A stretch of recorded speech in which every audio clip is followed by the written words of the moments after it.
Nesta aula, nós vamos aprender a conjugar o verbo dhahaba. Nesta aula, vamos aprender a conjugar o verbo dhahaba. Portanto, nós aprendemos os pronomes pessoais na língua árabe. Temos aqui huwa, huma, hum, hiya, huma, hunna. Anta, antuma, antum, anti, antuma, antuna, ana, nahnu. Portanto, eu usei essa mesma tabela, afastei os pronomes aqui para o lado e coloquei os verbos. Basicamente, esses pronomes não fazem parte da conjugação verbal.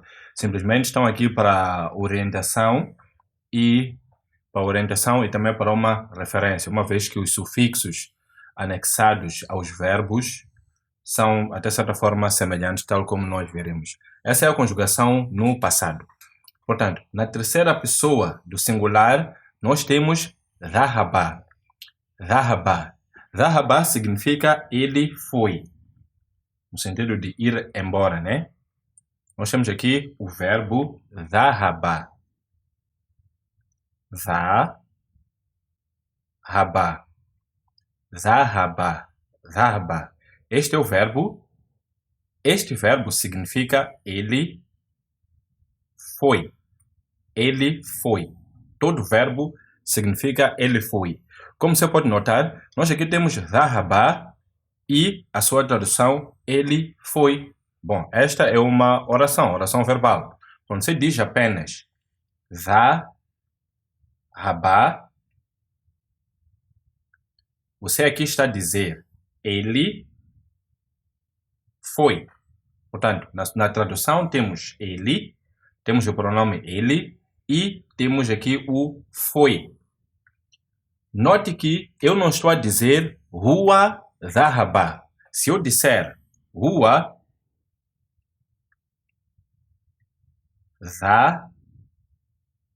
dhahaba, aqui nós já estamos diante de uma oração nominal, certo? Onde temos aqui o sujeito, que é huwa, e temos o predicado, que é dhahaba. E o que significa dhahaba? Dhahaba significa ele foi. Dhahaba significa ele foi. Portanto, nós, na conjugação dos verbos em árabe, nós não usamos os pronomes, ok? Nós conjugamos simplesmente o verbo. Isto é, em português eu digo eu fui, tu foste, ele foi, nós fomos, vós fostes e eles foram. Em árabe nós não conjugamos assim. Em árabe conjugamos algo do seguinte jeito: fui, foste, foi, fomos, fostes, foram. Quando eu digo fui, você já sabe, eu fui. Quando eu digo foste, tu foste. Quando eu digo foi, ele foi. Quando eu digo fomos, é impossível dizer eu fomos. Portanto, o fomos já subentende a primeira pessoa do plural, nós. Não há necessidade de ainda dizer nós.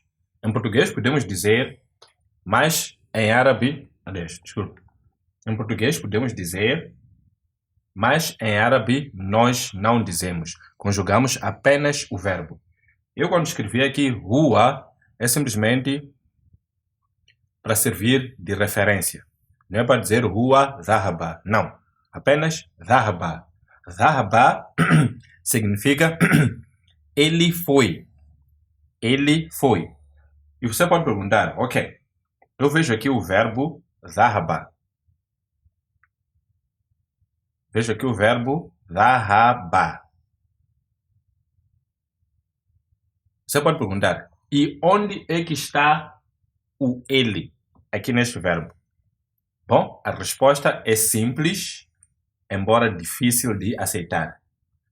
O sujeito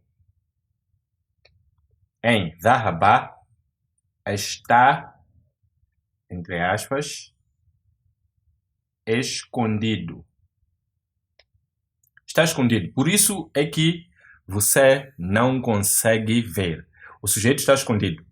O ele, neste verbo, está escondido. Exatamente. Essa é a resposta que eu também tive.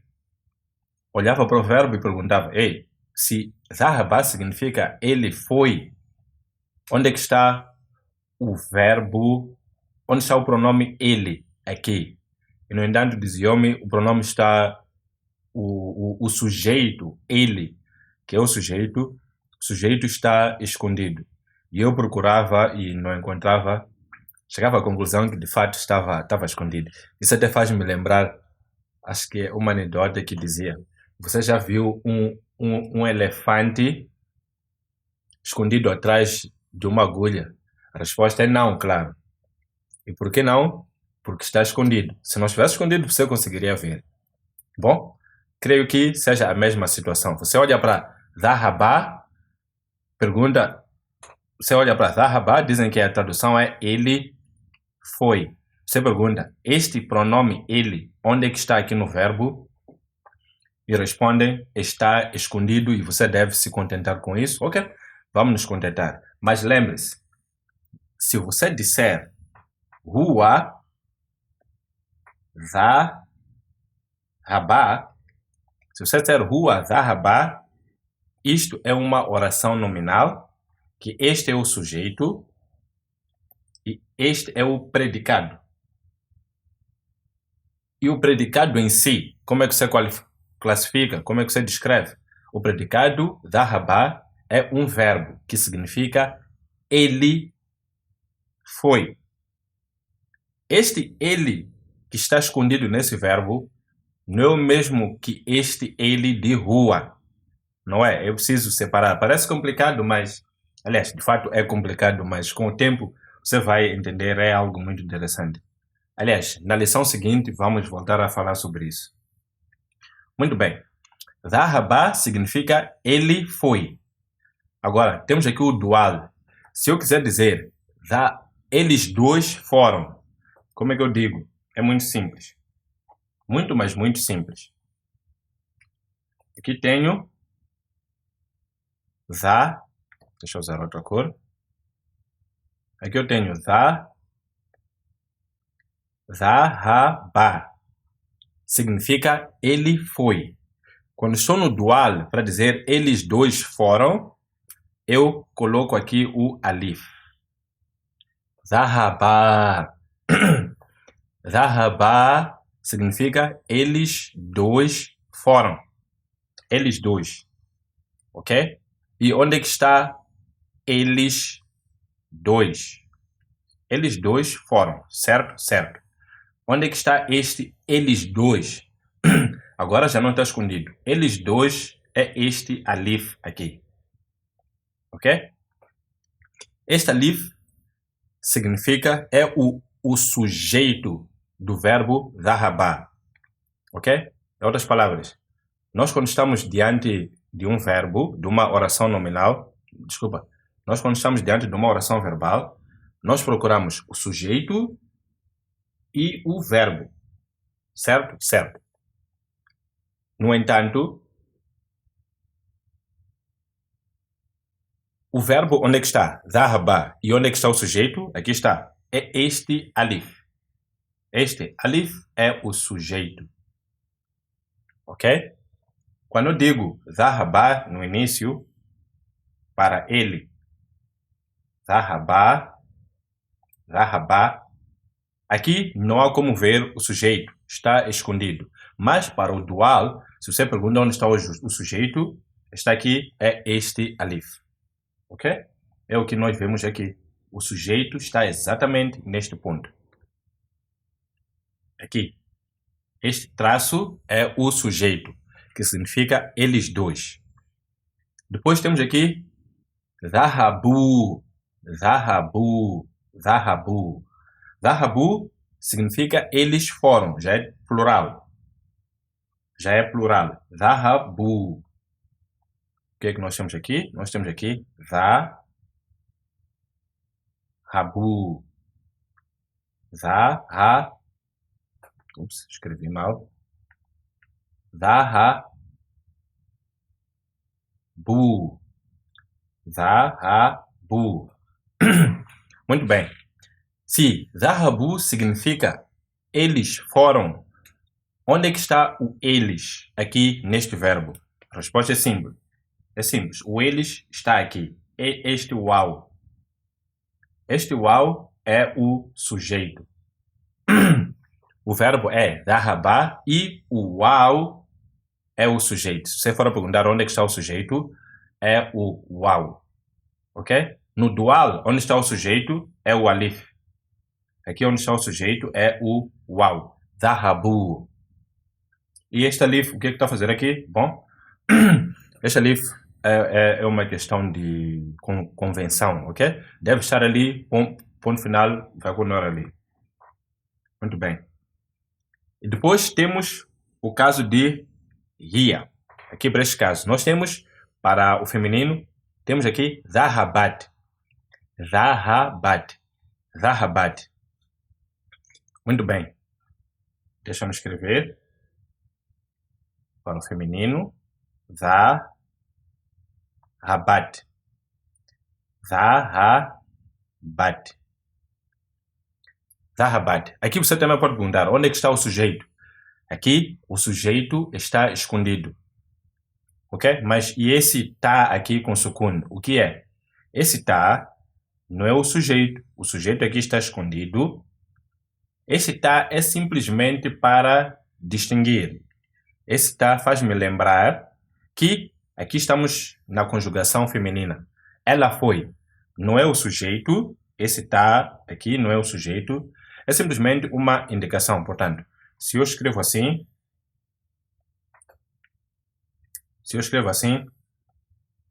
Zahaba, aqui eu sei que é ele foi. O sujeito masculino está escondido. Agora, para eu poder saber que estou a falar do sujeito feminino escondido, então eu coloco esse tá, essa letra tá com sukun. Zahabat. Zahabat. Aqui também o sujeito está escondido, o ela está escondido. Este tá é simplesmente para eu distinguir que, olha, aqui trata-se de feminino. Agora aqui, dual, Zahabata. Onde é que está o sujeito? Zahabata. Aqui no dual, o sujeito está aqui. Aqui. Tá. Tá. Este é o sujeito. Zahabata. Zahabata. Zahabata. Elas duas foram. Depois nós temos Zahabna. Zahabna. Aqui onde é que está o sujeito? O sujeito é na. Zahabna é o sujeito. Depois temos aqui Zahabta. Zahabta. Onde está o sujeito? É ta. Zahabtuma. Zahabtuma. Onde é que está o sujeito? É tuma. Tuma. Zahabtum. Zahabtum. Onde está o sujeito? É tum. Tum. Tum é o sujeito. Depois, Zahabti. Zahabti. Ti é o sujeito, que indica o feminino. Tu foste. Zahabtuma. Zahabtuma, aqui já falamos. Zahabtuna. Zahabtuna. Vós fostes. Para o feminino. Este tuna é o sujeito. Depois, Zahabtu. Zahabtu. Eu fui. Onde está o sujeito? É tu. Tu. E Zahabna. Zahabna. Onde está o sujeito? É na. Na. Na. Portanto, é desse jeito que se conjuga o nome, os verbos no singular. Vejamos aqui outro verbo. Temos aqui o verbo kharaja. Kharaja. Como é que conjugamos? Kharaja. Kharaja. Kharaju. Kharaja, ele foi. Kharaja, eles dois foram. Kharaju, eles foram. Kharajat, ela foi. Kharajata, elas duas foram. Kharajna, elas foram. Kharajta, tu foste. Kharajtuma, vocês dois foram. Kharajtum, vós fostes, ou vocês foram, plural. Kharajti, tu foste, feminino. Kharajtuma, vocês dois foram. Kharajtunna, vós fostes, falando com um grupo de mulheres. Kharajtu, eu fui. Desculpa, kharaja não é ir. Kharaja é sair. Kharajtu, eu saí. Kharajna, nós saímos. Muito bem.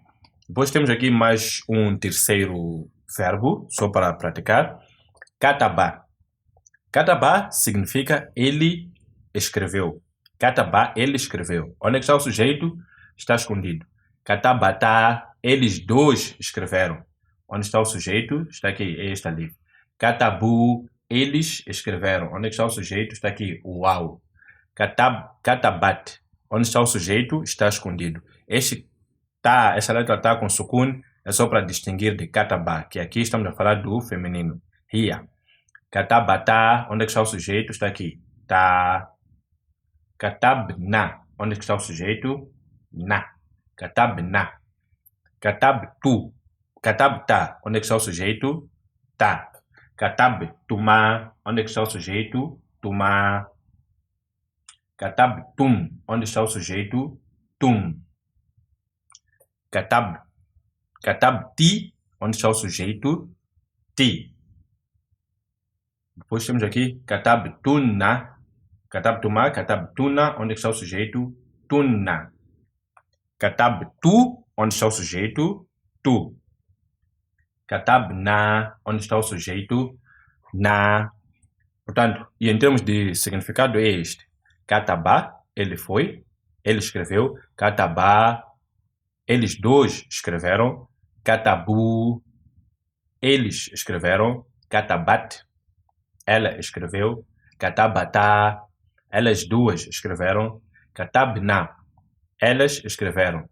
Katabta, tu escreveste.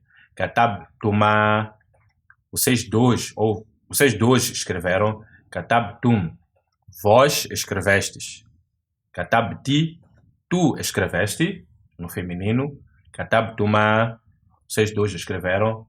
Katabtunna, vós escrevestes, falando assim no feminino. Katabtu, eu escrevi. Katabna, nós escrevemos. Portanto, é desse jeito que se conjugam os verbos no pretérito perfeito. Eu aqui falei muito sobre verbos, onde está o verbo, onde está o sujeito, assim por diante. Bom, de momento pode parecer complicado, aliás, nem é parecer complicado. Pode não fazer sentido, até porque não faz mesmo, mas essa questão de onde está o sujeito e assim por diante, você vai entender melhor na próxima aula, ok? Principalmente aqui, esse kataba. Kataba ou kharaja ou dhahaba, que nós dissemos que o sujeito está escondido. Vamos fazer exercícios, vamos ver exemplos onde de fato você vê o sujeito, noutras situações não vê o sujeito e assim por diante. É algo muito interessante. Agora, em termos de exemplos de aplicação, veja aqui. Man al-fatatu allati kharajat min baitika ya Aishatu. Quem é a rapariga que saiu da tua casa, ó Aisha? Man. Man significa quem. Man al-fatatu. Quem é a rapariga? Allati, que, kharajat. Veja, este verbo refere-se a ela. Kharajat. Kharajat. Onde é que está o kharajat? Aqui está, veja. Kharajat. Kharajat significa, refere-se a ela. E é o que vemos aqui. Allati kharajat. Al-fatatu kharajat. Ok? Nós podemos dizer al-fatatu kharajat. Al-fatatu allati kharajat min baitika ya Aishatu. Ya Aishatu. Quem é a rapariga que saiu da tua casa, ó Aisha? Man al-fatatu allati kharajat min baitika ya Aisha. Outro exemplo que nós temos aqui. Uau, esse exemplo parece complicado, mas não é. Daquilo que nós aprendemos sobre as orações nominais, isso começa com o nome. Sim, começa, então já é simples. Onde é que está o sujeito? Aqui está. Ar-rajulu. Este é o sujeito. E onde é que está o predicado? Veja, temos aqui alladhi. Aqui está o predicado. Lahu thalathatu. Este é o predicado. Ar-rajulu lahu thalathatu. Muito bem. Então, e o resto? O resto é resto. Esse alladhi é adjetivo para ar-rajulu. Ok. O homem que o quê? Kharaja min al-bayti al-ana wa dhahaba ila al-madrasati. O homem que saiu de casa agora e foi à escola. Lahu thalathatu abna'in wa arba'un banatin. Tem 3 filhos e 4 filhas. O homem tem 3 filhos e 4 filhas. Este que é só para descrever o homem. É adjetivo. Tal como nós aprendemos, pronome relativo. Não deve aqui nos atrapalhar. Quer dizer, porque está escrito em árabe, não é suposto nos atrapalhar, certo? Certo. Portanto, ar-rajulu alladhi kharaja min al-bayt al-ana wa dhahaba ila al-madrasati lahu thalathatu abna'in wa arba'un banatin. O homem que saiu de casa agora e foi à escola tem 3 filhos, thalathatu abna'in. Portanto, ibnun é filho masculino, abna'un filhos plural. Wa arba'un banatin. Banatin é plural de bintun. Muito bem. Portanto, na próxima aula nós vamos entrar mais em detalhes sobre a questão de sujeito escondido, não escondido, assim por diante. Portanto, até lá.